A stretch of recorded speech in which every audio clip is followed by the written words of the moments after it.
The transport ship New Dawn drifted through space like a metal whale carrying precious cargo. Inside its walls, 200 families slept in their travel pods, dreaming of the new world they would soon call home. Children pressed their faces against small windows, watching stars twinkle in the endless darkness. Parents held babies close, whispering stories of the green planet that waited for them. But they were not alone in the void. Ambassador Veltar stood on the bridge of the Zephyrian research vessel Enlightenment, his tall, pale form shimmering with the blue light that all his kind gave off when excited. His large, silver eyes studied the human ship through the viewing screen. Behind him, other Zephyrians moved with fluid grace, their long limbs flowing like water as they worked at control panels that hummed with soft energy. Such a rare opportunity, Veltar whispered to his second-in-command, Dr. Hithvan. When will we see so many juvenile specimens in one place again? Dr. Hithvan nodded, her own silver eyes gleaming. She was the collective's leading expert on primitive species development. Her research on the emotional growth patterns of lesser beings had made her famous across their empire. The young ones show such fascinating behavioral traits, much more interesting than the adults. The adults are too dangerous, Veltar agreed. These Deathworld creatures become violent when threatened. But their offspring, they can be molded, studied, preserved for future generations to observe. The Zephyrian Collective had been the galaxy's premier researchers for over 1,000 years. They collected rare specimens from dying worlds, preserving cultures and species in perfect artificial environments. Their biodomes recreated entire ecosystems, complete with weather patterns and natural cycles. They told themselves they were heroes, saving what would otherwise be lost forever. Begin the containment protocol, Veltar ordered. The New Dawn never saw the attack coming. Blue energy beams struck their engines not to destroy but to disable. The ship shuddered and stopped, floating helpless in space. Emergency lights flickered on throughout the vessel as families woke from their sleep pods in confusion and fear. Captain Rodriguez rushed to the bridge, her face pale. What happened? Are we under attack? Before anyone could answer, a voice filled the ship's communication system. It spoke in perfect English, though the tone was strange, almost musical. Greetings, humans of the vessel New Dawn. This is Ambassador Veltar of the Zephyrian Collective. You have nothing to fear. We come in peace. Captain Rodriguez grabbed the communication device. This is Captain Maria Rodriguez. You've damaged our ship. What do you want? We wish to offer your species a great honor, Veltar replied. The Zephyrian Collective maintains the galaxy's most advanced cultural preservation archives. We have studied your species from afar and find your young particularly fascinating. We would like to provide them with the finest education and care while studying their remarkable adaptability. You want to take our children? Rodriguez's voice rose in anger and disbelief, only temporarily for their own benefit. Your offspring show extraordinary potential, but they are limited by your primitive technology and social structures. We can offer them so much more. Throughout the ship, families huddled together as the reality of their situation became clear. John Martinez held his 6-year-old daughter Emma close while she cried. Sarah Chen, only 12 years old, stood protectively in front of her younger brother Tommy. 16-year-old Marcus Thompson tried to comfort the other teenagers, though his own hands shook with fear. The Zephyrians moved with clinical efficiency, their boarding pods attached to the New Dawn like silver spiders. When they entered the ship, they moved through the corridors with purpose, their blue light casting strange shadows on the walls. They carried devices that hummed with energy, scanning each human they encountered. Remarkable bone density, one researcher noted as he examined a crying toddler. The muscle development is already advanced for this age category. Note the emotional bonding behaviors, Dr. Hithvan observed, watching as parents desperately tried to shield their children.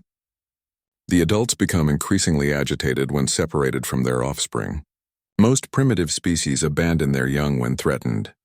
The selection process was methodical. The Zephyrians chose 50 children ranging from 4 to 16 years old. They looked for specific traits, high intelligence indicators, strong emotional responses, and interesting social behaviors. Emma Martinez was chosen for her exceptional pattern recognition skills. Tommy Chen was selected because of his remarkable memory. Marcus Thompson caught their attention due to his natural leadership abilities. Parents screamed and fought as their children were taken. Captain Rodriguez tried to organize resistance, but the Zephyrians' technology made fighting impossible. Energy fields held the adults in place while their children were gently guided toward the boarding pods. "Please," begged Maria Santos as two Zephyrians led away her 8-year-old son, Diego. "He's just a baby. He needs his family." "Your offspring will receive the finest care," Dr. Hithvan assured her. "We will study his development patterns and social integration behaviors." "This is a great honor for your species." "You don't understand," Maria sobbed. "He's afraid of the dark. He has nightmares. He needs his mother." Dr. Hithvan tilted her head, puzzled. "These emotional dependencies are exactly what makes your species so interesting. We will document everything." As the children were taken away, their cries echoed through the ship's corridors. Parents pressed against the energy barriers, reaching desperately for their sons and daughters. The Zephyrians noted these reactions with scientific interest, recording the duration and intensity of the emotional displays. Veltar addressed the remaining adults through the ship's communication system. "Your offspring will be housed in our most advanced research facility. They will receive education far beyond what your primitive society could provide. They will live in perfect environments designed to meet all their needs." "What about us?" Captain Rodriguez demanded. "Adult Deathworlders pose too great a risk for close study. You will be relocated to a suitable containment facility, where you will be comfortable but secure." The New Dawn was towed to a prison moon on the edge of Zephyrian space. The facility there was clean and functional, with basic amenities, but it was still a prison. The adults were given food, shelter, and medical care, but no freedom and no contact with their children. Meanwhile, the children were transported to Research Station Alpha 7, a massive facility hidden in an asteroid field. As their transport ship docked, Dr. Hithvan watched them through observation screens. Some cried quietly, others stared out the windows with hollow eyes. A few, like Marcus, seemed to be studying their surroundings, already planning. "Begin preparation of Biodome Complex 7, Dr. Hithvan ordered her assistants. "I want Earth standard atmosphere, gravity, and lighting cycles. Create separate environmental zones, forest, grassland, and urban simulation. The specimens should feel comfortable while we observe their natural behaviors." The children were processed like valuable artifacts. They were given medical examinations, psychological evaluations, and assigned identification numbers. Their clothes were replaced with simple gray uniforms. They were fed nutritious but bland food and housed in clean, sterile dormitories. "Why are you doing this to us?" Emma Martinez asked Dr. Hithvan during her intake interview. The alien researcher looked down at the small human child with something that might have been kindness. "We are preserving your culture, little one. Someday, when your species is gone, future generations will be able to study how human children lived and learned." Emma's lower lip trembled. "I want my daddy." "These emotional attachments will fade with time," Dr. Hithvan noted in her records. "The specimens will adapt to their new environment and form new social structures. This resilience is one of their most fascinating characteristics." But as she watched the children being led to their new homes in the biodomes, Dr. Hithvan failed to notice the look that passed between Marcus and the older children. She didn't see how they positioned themselves to keep the younger ones in the center of their group. She missed the way they were already counting exits and memorizing the faces of their guards. The Zephyrians had made their first mistake. They thought they were collecting specimens, but they had actually taken prisoners, and these particular prisoners had been born on a world where survival meant fighting back. 6 months had passed since the children arrived at Research Station Alpha 7. Dr. Hithvan walked through the observation deck, watching her subjects through the transparent walls of Biodome Complex 7. The artificial sun was setting, casting warm orange light across the simulated forest where some of the younger children played. "Fascinating," she murmured to her assistant, Dr. Kethma. "Look how they've organized themselves." In the forest dome, 8-year-old Tommy Chen sat on a fallen log, while 12-year-old Sarah braided flower stems into his hair. Nearby, 4-year-old Emma Martinez napped against the trunk of an artificial tree, covered by a blanket woven from grass fibers. The children had learned to make things the Zephyrians never expected.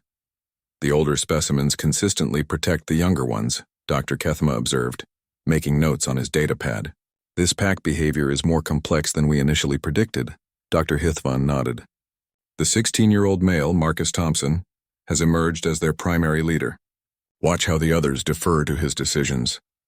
Marcus stood at the edge of the forest dome, his hands pressed against the transparent wall. To the casual observer, he looked like a teenager staring sadly at the artificial sky. But Dr. Hithvan had begun to notice patterns in his behavior. He spent exactly 12 minutes at each wall section every day, always at the same times. His fingers traced the same spots on the transparent aluminum, as if he was feeling for something. Subject 001 shows signs of depression, Dr. Kethma noted. Perhaps we should provide additional recreational stimulation. No, Dr. Hithvan said slowly. I don't think he's depressed. I think he's studying. In the urban simulation dome, 14-year-old David Kim had discovered something interesting. The cleaning robots that maintained their environment followed predictable routes at specific times. During the night cycle, there was exactly 17 minutes when the eastern corridor was completely unmonitored. He shared this information with Marcus during their daily exercise period in the grassland dome. The ventilation system connects all 3 domes, David whispered as they jogged along the artificial stream. I've been mapping the airflow patterns. If someone small enough could get into the ducts. Marcus glanced around, checking for listening devices. The Zephyrians had hidden cameras and microphones throughout the complex, but the children had learned to identify the blind spots. Too dangerous. If they catch us trying to escape, they might separate us or make security tighter. Then what do we do? Just stay here forever? Marcus stopped running and looked at his friend. We wait and we prepare. Someone will come looking for us eventually. When they do, we need to be ready to help. The children had adapted in ways that surprised even themselves. Sarah Chen had become their unofficial teacher, sharing what she remembered from school with the younger ones. She used charcoal from the forest dome's fire pit to write lessons on smooth rocks. The Zephyrians thought this was charming primitive behavior and documented it extensively. But Sarah was doing more than teaching basic math and reading. She was also sharing everything she knew about electronics from her father's engineering job. Using simple materials from their environment, she showed the older children how to create basic tools and understand electrical systems. Remember, she told them during one of their secret meetings in the forest dome's root cave, everything electronic has patterns. Power flows in predictable ways. If you understand the patterns, you can change them. 10-year-old Miguel Rodriguez had discovered he could mimic the musical tones the Zephyrian computers used for communication. By listening carefully during their daily educational sessions, he learned to reproduce the sounds perfectly. The aliens thought this was an amusing talent and encouraged him to perform for their research. Recordings they didn't realize. Miguel was memorizing the command sequences. Dr. Hithvan was particularly interested in the children's emotional development. She watched them comfort each other during difficult times, celebrate small victories together, and create elaborate games that seemed to have deep meaning. She documented their rituals, the way they said goodnight to each other across the domes using hand signals, how they shared food during meals, and their habit of telling stories about their families. The specimen bonding remains remarkably strong, she noted in her daily reports. Expected deterioration of family attachment memories has not occurred. Instead, the subjects have created new family-like structures while maintaining connection to their original social units. What she didn't understand was that the children weren't just coping with their situation. They were planning. Marcus had convinced the others to think of their imprisonment as a mission. We're not victims, he told them during one of their evening gatherings. We're scouts behind enemy lines. Our job is to survive, gather intelligence, and be ready when the rescue comes. How do you know anyone's coming? Asked 15-year-old Lisa Park, her voice thick with tears. Maybe our parents think we're dead. Because they're human, Marcus replied firmly. And humans don't abandon their own. My dad always said the military has a rule. No one gets left behind. That includes us. The children created detailed mental maps of the facility. They timed guard rotations, identified security weak points, and learned to recognize different types of Zephyrian personnel by their behavior patterns. 14-year-old James Wilson had an exceptional memory for faces and voices, so he became their intelligence coordinator. They also learned about their captors. The Zephyrians worked in shifts with different researchers taking turns observing them. Most of the aliens seemed to view the children as interesting but ultimately inferior beings. They spoke freely around them, not realizing that several of the older children were learning to understand basic Zephyrian language. Dr. Hithavan thinks we're like pets, Sarah translated quietly after overhearing a conversation between researchers. They believe we can't understand complex concepts or plan for the future. Good, Marcus said. Let them keep thinking that. The artificial environments were comfortable but sterile. The forest dome had real trees and plants, but they were all carefully selected species that wouldn't grow too large or produce anything useful. The urban dome had buildings and streets, but no tools or technology the children could use. The grassland dome provided space to run and play, but nothing that could be turned into weapons, or so the Zephyrians thought. The children proved remarkably creative. They wove rope from plant fibers, carved tools from wood, and created a communication system using colored stones arranged in patterns that looked like random decoration to their observers. They established routines that appeared normal, but were actually complex coordination exercises. Every evening, they gathered in the forest dome's central clearing for what the Zephyrians documented as primitive storytelling behavior. In reality, these sessions were briefings where information was shared, plans were discussed, and morale was maintained. Today I watched the guards during meal delivery, reported 11-year-old Kevin Wu. The blue one with the tall crest always checks the eastern door lock twice, but the shorter one with silver markings only checks it once. The cleaning robots skip the northwestern corner of the grassland dome every third day, added 9-year-old Sofia Hernandez. There's a 6-minute window when that area is completely unobserved. Marcus absorbed all this information, building a comprehensive picture of their prison's weaknesses. But he knew they couldn't act yet. They needed something more, a way to contact the outside, or a reason for their guards to lower their defenses. Dr. Hithvan continued her observations, fascinated by what she saw as the children's remarkable adaptation to captivity. She noted their decreased crying episodes, their stable eating patterns, and their apparent acceptance of their situation. In her reports, she described them as successfully acclimated specimens showing optimal behavioral patterns. She couldn't have been more wrong. The children weren't adapting to captivity. They were preparing for war. Every game they played, every routine they established, every skill they developed was part of an elaborate plan that existed in their collective memory. They were turning themselves into something their captors never expected. A coordinated resistance cell, and they were getting ready to remind the galaxy why humans were called Deathworlders. The only question was when their opportunity would come. But Marcus had faith it would come.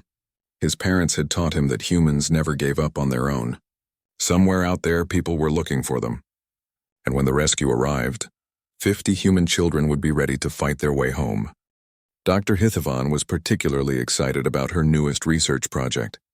After 8 months of observation, she had decided to study human communication patterns by allowing the children to create what she called cultural exchange messages with other species in the collective's database. This will demonstrate their primitive but charming social behaviors, she explained to the Research Council.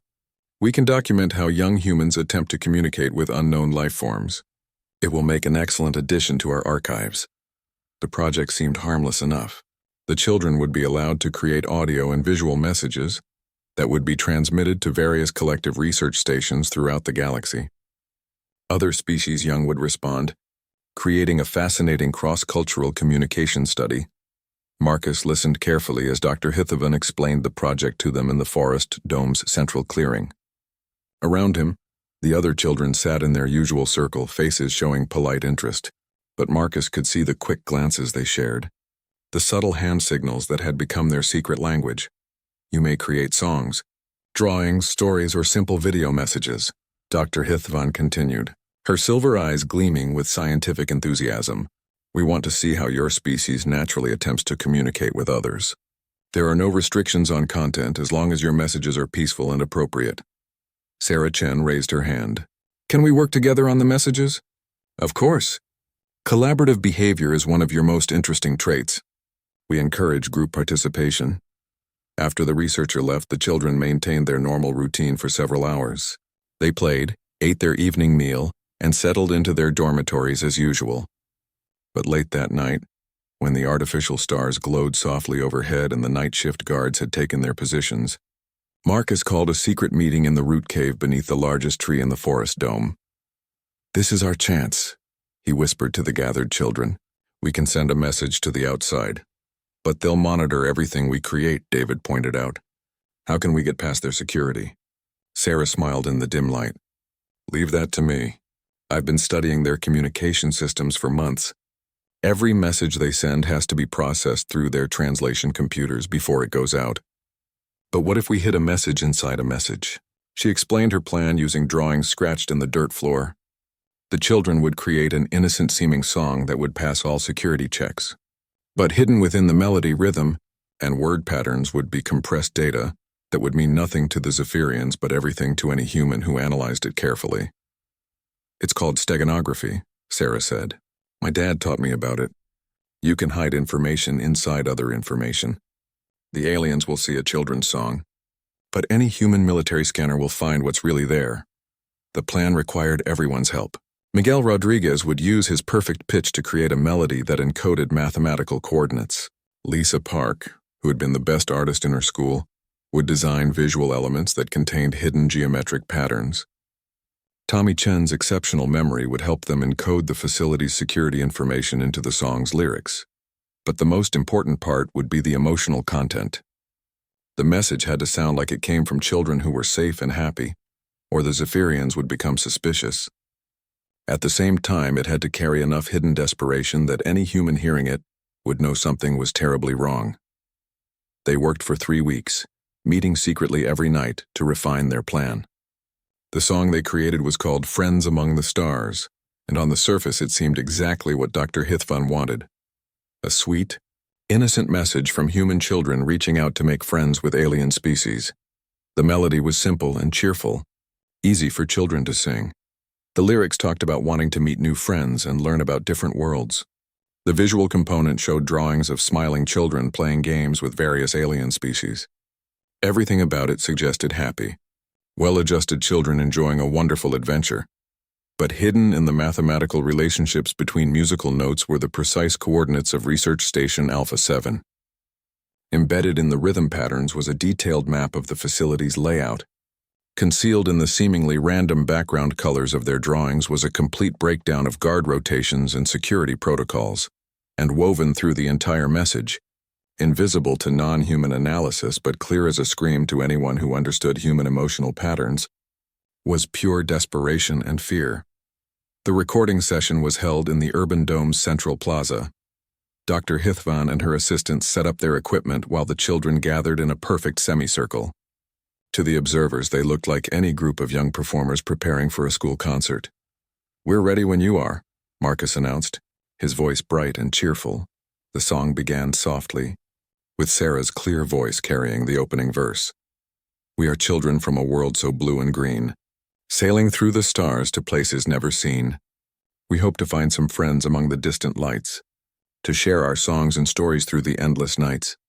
Other voices joined in harmony, creating a sound so pure and beautiful that even the Zephyrian technicians seemed moved by it.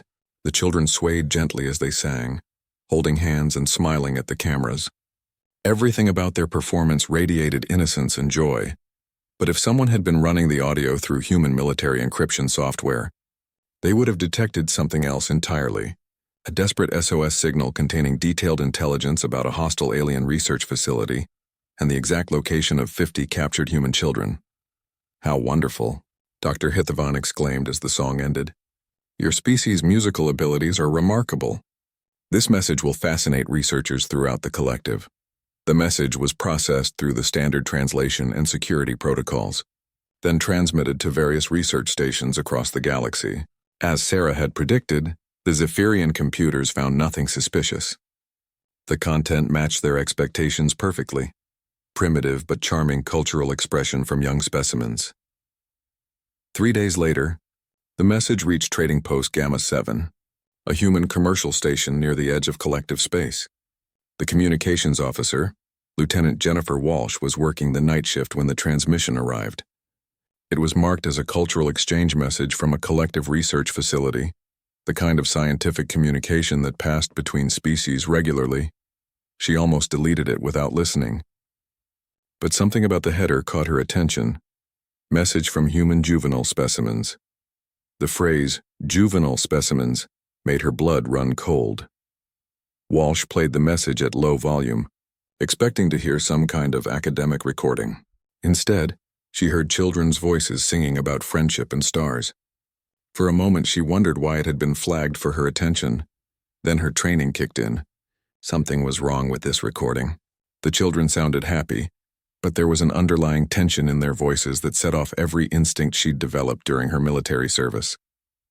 She ran the audio through the station's analysis software. The results made her heart stop. Hidden in the seemingly innocent song was a complete intelligence package: facility location, security details, personnel counts, and a simple message that chilled her to the bone. 50 human children, ages 4 to 16, held against their will by the Zephyrian Collective. "We are alive. We are waiting. Please come get us."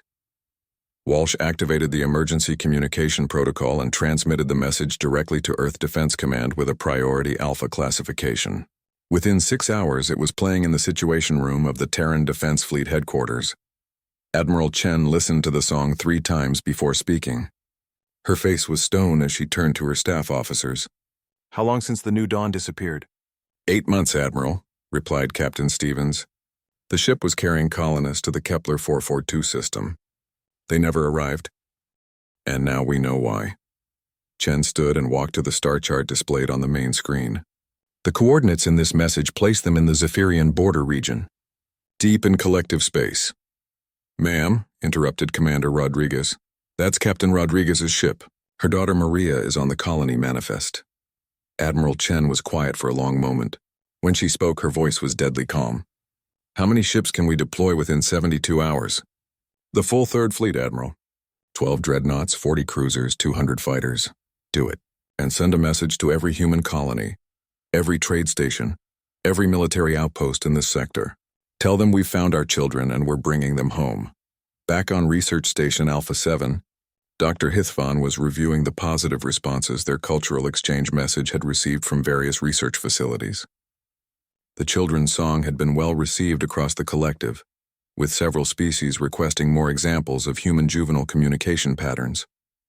She was so pleased with the project's success that she decided to allow the children to create another message. This time, she thought, they could try poetry or perhaps simple artwork. Their creative abilities would provide months of fascinating research material. She never noticed the way Marcus smiled when she told them the news or how Sarah's eyes gleamed with satisfaction. She didn't see the quick hand signals that passed between the older children, or the way they positioned themselves protectively around the younger ones. Dr. Hithvan was already making plans for her next research paper when the first human ships dropped out of hyperspace at the edge of the star system. She was still thinking about cultural preservation when Admiral Chen's voice filled every communication frequency in the sector with a simple, terrifying message. "This is the Terran Defense Fleet. You have taken our children. Return them now, and we will show mercy." The message the children had sent was about to be answered, and the Zephyrian Collective was about to learn why humans were called Deathworlders. The first thing Commander Veltar noticed was how the stars disappeared. One moment he was reviewing routine patrol reports on the bridge of the collective defense platform Serenity's Edge, and the next moment the view screen showed something impossible: a wall of human warships dropping out of hyperspace like mechanical thunder. 12 massive dreadnoughts emerged first, their dark gray hulls bristling with weapon ports and sensor arrays. Behind them came 40 cruisers, sleek and deadly, moving in perfect formation, and swarming around the larger vessels like angry hornets were 200 human fighters, small but fast, their engines burning bright blue against the black of space. "Alert status red," Veltar shouted, his usual calm shattered. "All defensive platforms to combat readiness. Contact the Collective Council immediately." The communication officer's hands trembled as she activated the emergency frequencies. "Sir, we're receiving a transmission from the human fleet. It's broadcasting on all channels. Put it through." Admiral Chen's voice filled the bridge, cold and precise. "This is Admiral Chen of the Terran Defense Fleet, 3rd Battle Group. You are holding 50 human children against their will. You have exactly 30 minutes to release them unharmed to our custody. If you refuse, we will take them by force." Veltar stared at the massive fleet arrayed before his defensive platforms. The humans had brought enough firepower to glass an entire planet. For children? It made no sense. "Open a channel," he ordered. "Admiral Chen, This is Commander Veltar of the Zephyrian Collective Defense Force. I believe there has been a misunderstanding. The human juveniles in our care are valuable research subjects being treated with the utmost. You have 29 minutes, Chen interrupted, her voice like ice. Every minute you delay reduces the mercy we're prepared to show. Veltar closed the channel and immediately contacted the Collective Council. The response was swift and arrogant. Do not yield to these barbarians, commanded High Counselor Zethmar from the safety of the homeworld. Our defensive platforms are more than adequate to repel a primitive military force. These Deathworlders may be aggressive, but they lack our advanced shield technology and energy weaponry. Sir, with respect, they've brought 12 dreadnoughts. Our intelligence suggests those ships carry enough firepower to— Your intelligence is flawed. Zethmar cut him off. The humans are an inferior species. Their technology is crude, their tactics primitive. Show them the power of the collective. They will retreat when they realize they cannot win. On Research Station Alpha 7, Dr. Hithvan stood in her laboratory, watching displays that showed the approaching human fleet. Her scientific mind was fascinated even as her survival instincts screamed warnings. Remarkable, she murmured to Dr. Kethma. Look at the coordination of their formation, the mathematical precision of their approach vectors.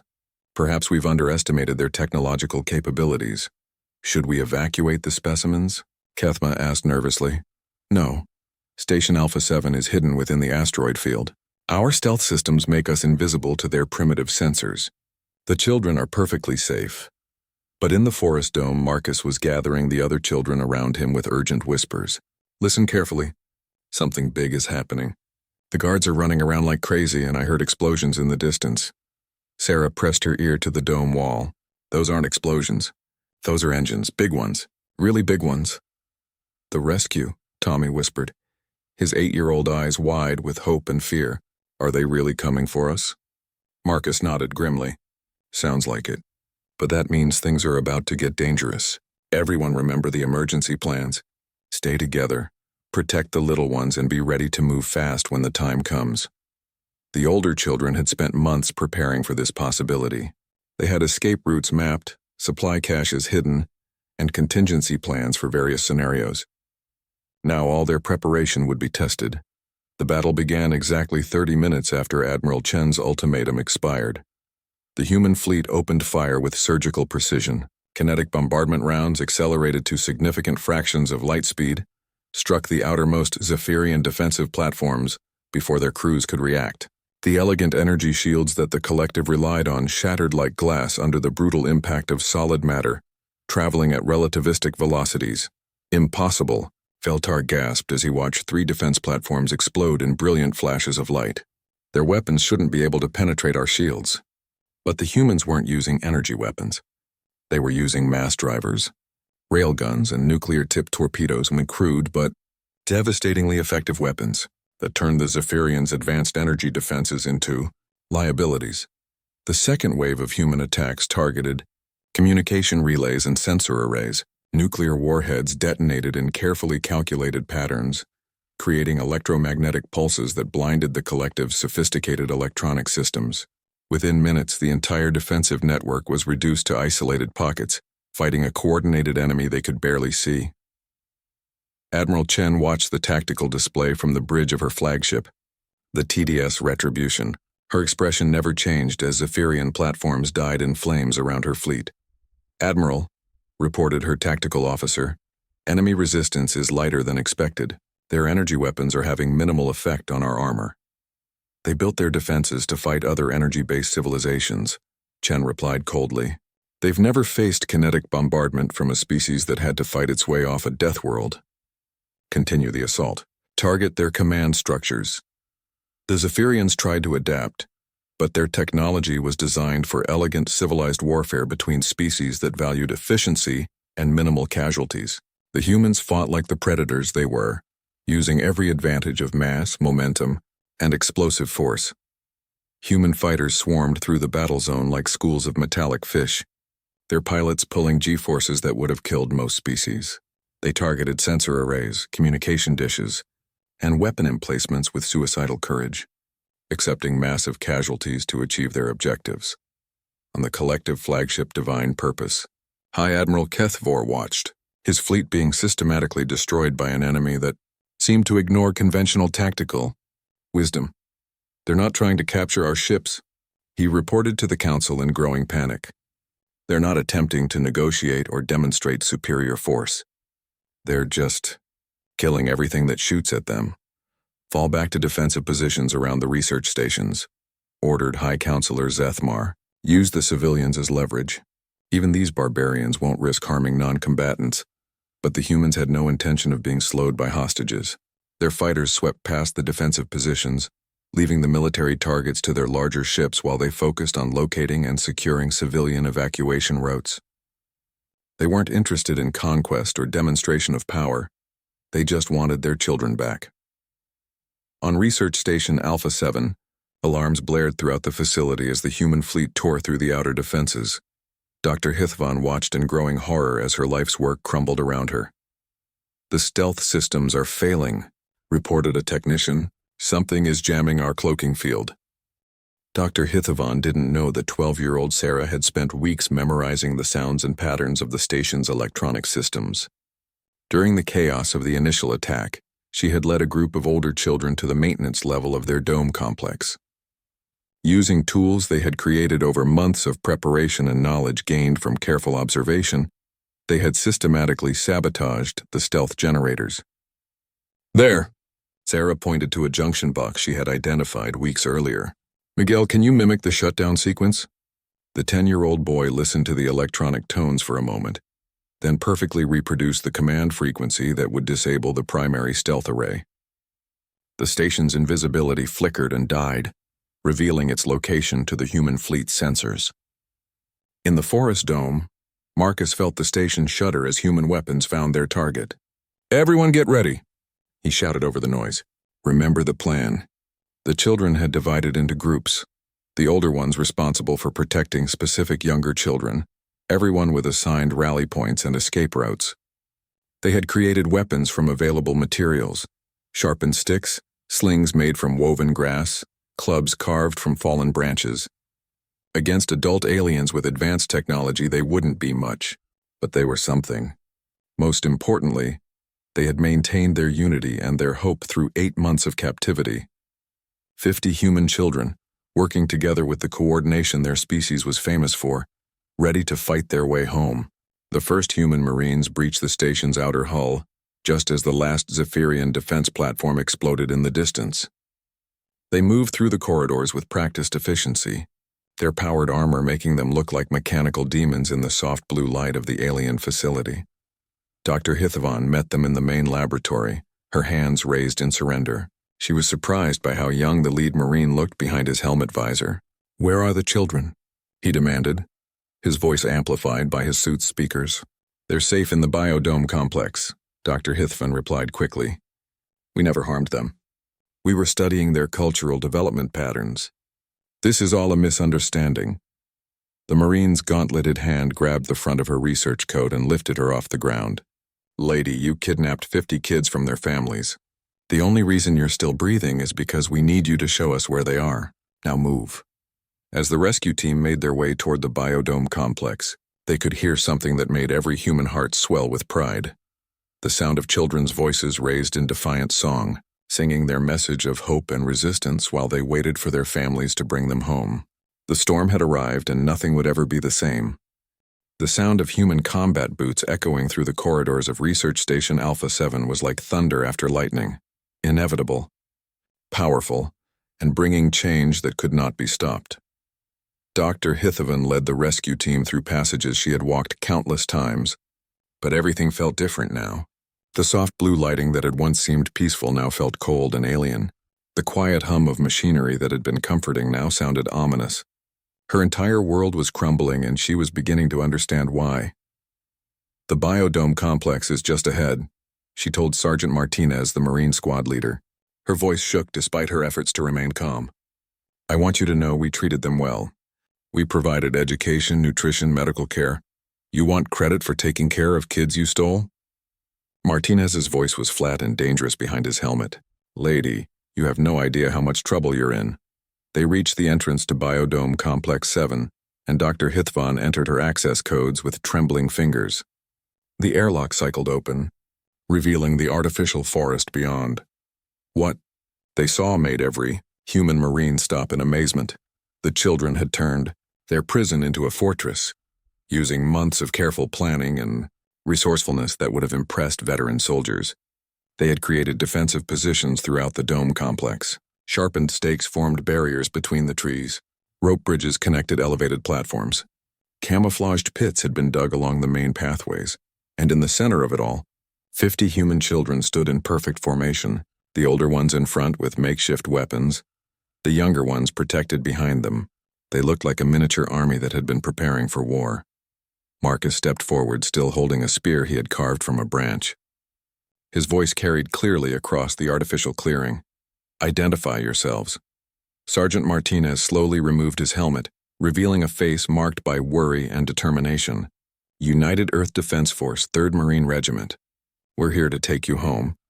The formation of children wavered. Months of careful discipline cracked as the reality hit them. Emma Martinez, now 9 years old after 8 months in captivity, broke from the line and ran toward the sergeant. "Are you really real?" she asked, tears streaming down her face. "We've been waiting so long." Martinez knelt and gathered her into his arms, his own eyes wet. "Yeah, kiddo. We're real, and we're not leaving without every single one of you." The reunion that followed would be talked about in military circles for decades. Hardened Marines wept openly as they embraced children they had never met, but had crossed the galaxy to save. The kids who had been so strong for so long finally allowed themselves to be children again. But Marcus remained focused.